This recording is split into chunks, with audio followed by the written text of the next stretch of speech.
The Marvel Cinematic Universe is only 10 years old, but its events span the entirety of time and space. It can be very hard to keep track of, so with Thanos' assault on Earth right around the corner, let's put the MCU's timeline into chronological order. We're going to be keeping our timeline focused on the films, as the events of the various television shows almost never come into play on the big screen. So, spoiler warning for the last 10 years worth of Marvel movies. Here we go. The MCU's timeline starts long before the universe even began, when 6 powerful singularities existed. After the Big Bang, these singularities were forged into stones, Infinity Stones. Yep, those little ingots that are causing such a big fuss nowadays got their start before there was even light. It was also out of that darkness that the sinister Dark Elves were born.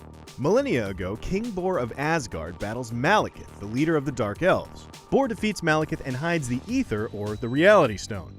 Then, in a time period we can best describe as long ago, King Bor's son and successor Odin reaches beyond Asgard and takes over the 9 realms, with the help of his firstborn Hela. But after her appetites become too violent, Odin imprisons Hela. Somewhere in this vague, long ago time period, the Valkyrie are also sent to fight back Hela when she attempts to escape Odin's exile. All the Valkyrie but one, who would later be known as Scrapper 142, are killed in the attack. Also in the category of long ago, a meteorite made of vibranium, the stuff that made this and this, crashes in Africa, giving rise to the technologically advanced isolationist nation of Wakanda.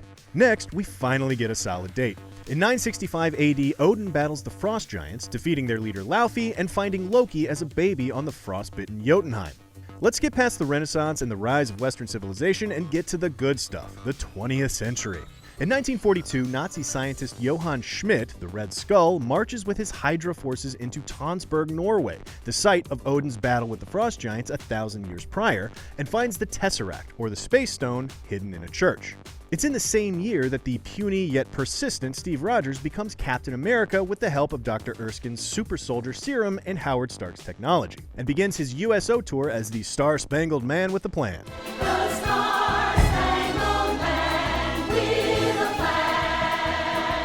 But Cap's not content to remain a song and dance man and quickly joins the fight against Hydra. Over the next 2 or 3 years, Cap battles Red Skull and Hydra. Though his best friend Bucky Barnes is seemingly killed in action, Cap successfully thwarts Red Skull's plan to attack the United States, crashing his bomber into the Arctic Ocean in 1945. Cap's sacrifice spurs the founding of the strategic homeland, you know what, no one said it out loud since Iron Man 1 came out, S.H.I.E.L.D. Cap sacrifices the inspiration for the foundation of S.H.I.E.L.D. Cap had a shield, S.H.I.E.L.D. Get it? Good. Moving on.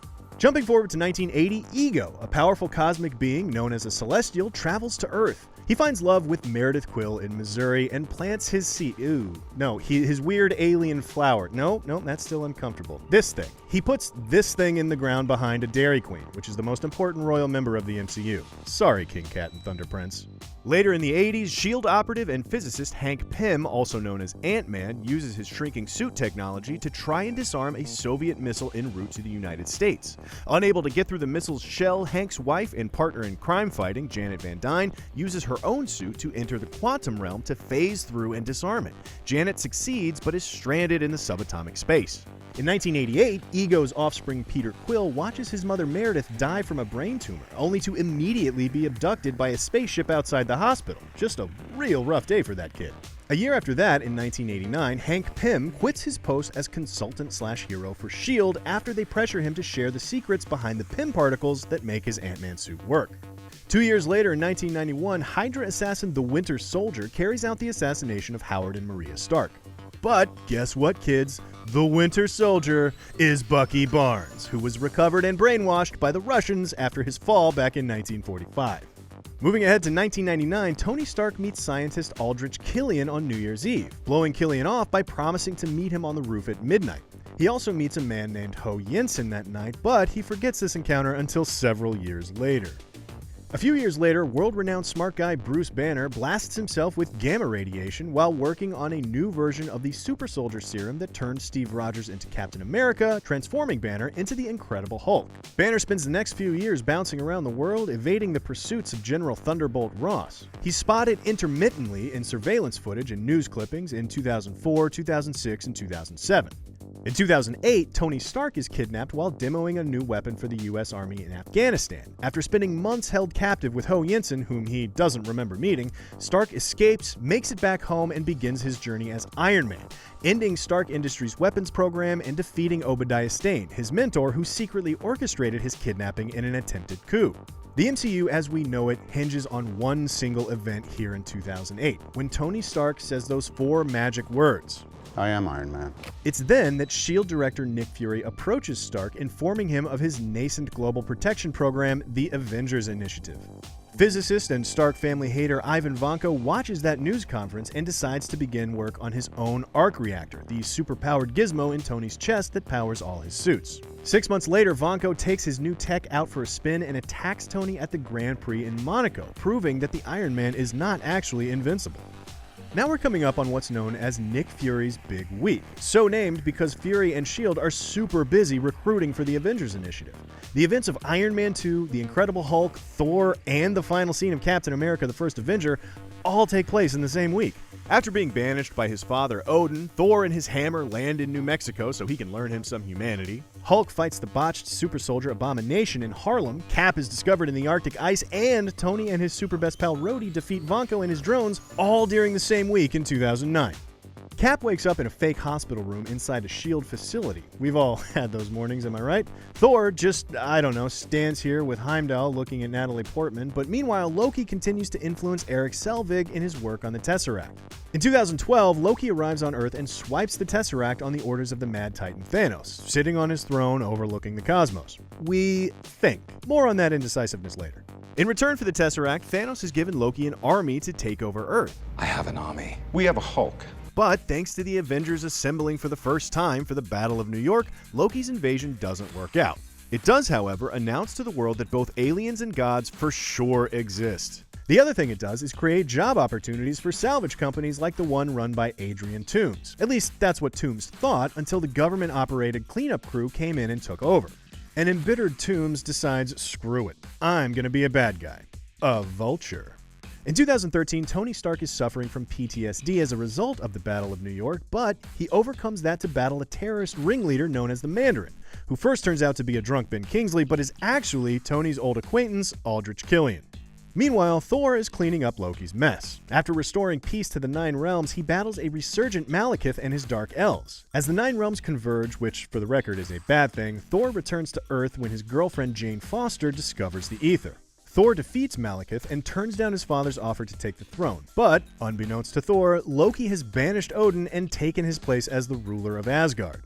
A year later, back on Earth, Captain America is operating as an agent of S.H.I.E.L.D. But when Hydra unleashes the Winter Soldier as part of their plan to overthrow S.H.I.E.L.D., Cap's old-school sense of right and wrong is shaken. By the way, Hydra infiltrated S.H.I.E.L.D.'s ranks like years ago, and they're this close to taking over the world when Cap does what he does best and brings their big flying machines down along with S.H.I.E.L.D. itself. Meanwhile, on the other side of the galaxy, a grown-up Peter Quill meets Gamora, Rocket, Groot, and Drax. The group of criminals are swept up in a plot by the Kree warmonger Ronan, who's attempting to deliver an artifact known as the Orb to Thanos in return for the destruction of Xandar, a civilization the Kree have warred with for 1,000 years. Quill's gang meet the Collector, a very eccentric and very blonde Benicio del Toro, who explains the orb they're carrying is in fact an Infinity Stone, the Power Stone to be precise.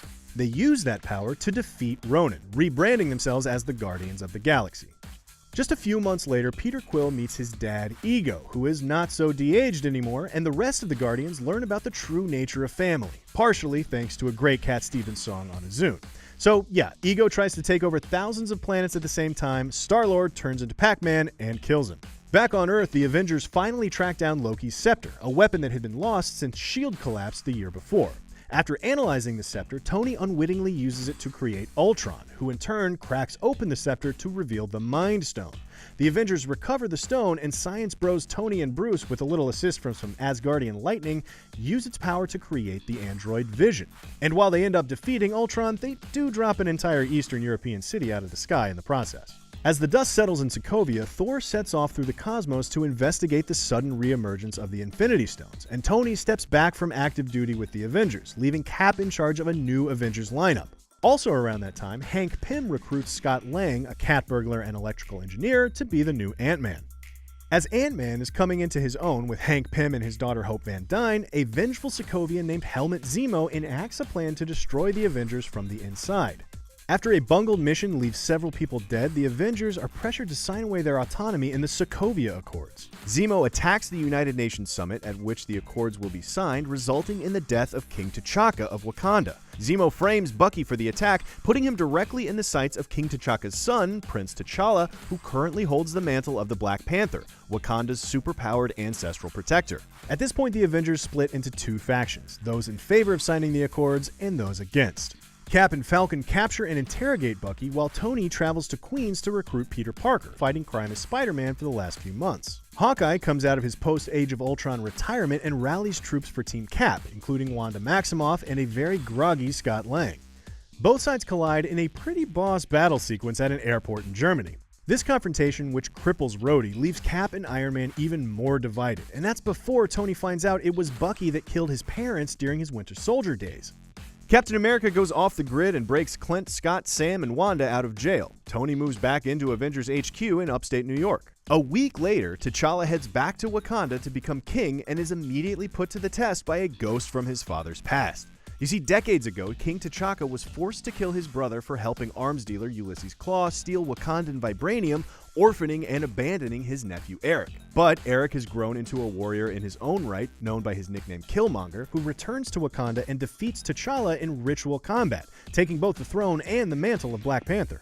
But T'Challa survives the fight, and after battling both physically and ideologically with Killmonger and his plan to spread Wakandan weapons to the oppressed people of the world, T'Challa regains the throne and, seeing that Killmonger was at least partially right about Wakanda needing to have a presence on the global stage, lifts Wakanda's centuries-old policy of isolation. 2 months later, we return to Queens, where Peter Parker is impatiently waiting for Tony to call him for the next mission. Just like a kid, he bites off more than he can chew while fighting Adrian Toomes and his black market weapons business. You remember Adrian Toomes, the guy that got shut down by the government just for trying to clean up after the Battle of New York.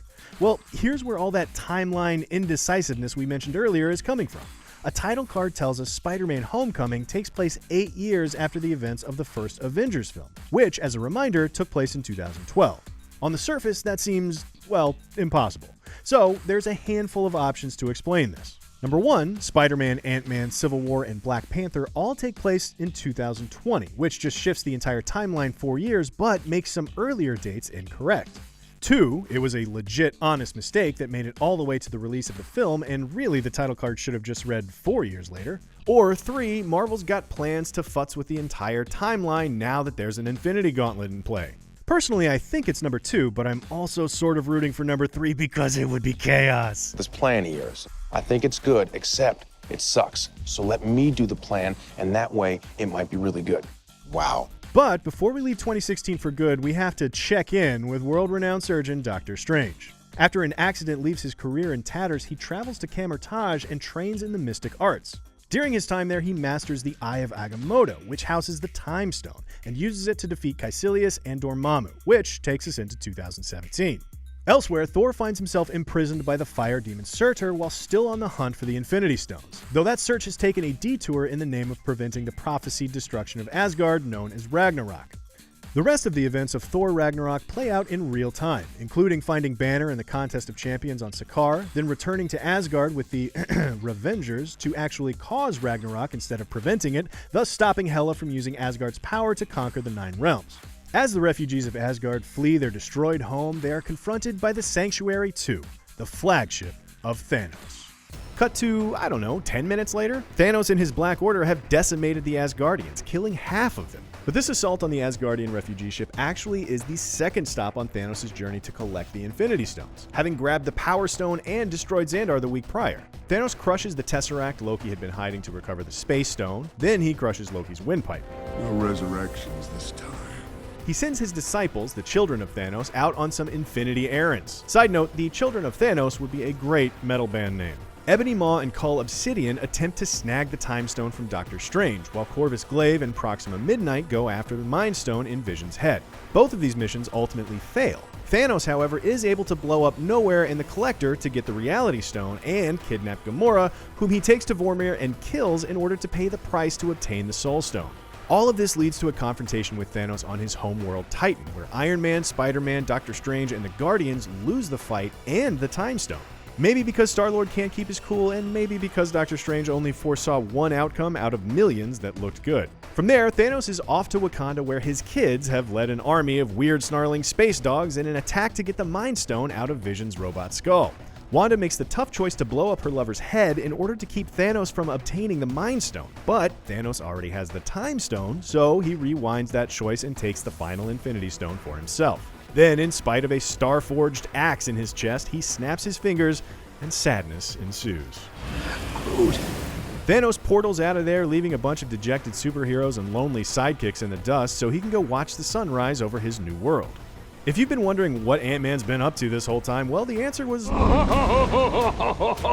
not much. I mean, there was stuff that he was doing, but man, did it not matter. He's currently stranded in the quantum realm after Hank, Hope, and the recently rescued Janet were snapped out of existence while he was down there. Nick Fury and Maria Hill get snapped into dust as well, but not before Fury can send a cosmic page across the universe to Captain Marvel. And we'll see how Carol Danvers helps save the day when the next Avengers comes out. And that, ladies and gentlemen, is the MCU in chronological order. If you're an MCU historian, challenge our super academic findings in the comments, and for timelines of your other favorite franchises, check out Alien or Transformers in chronological order, and as always, be sure to follow and subscribe wherever you like to watch IGN.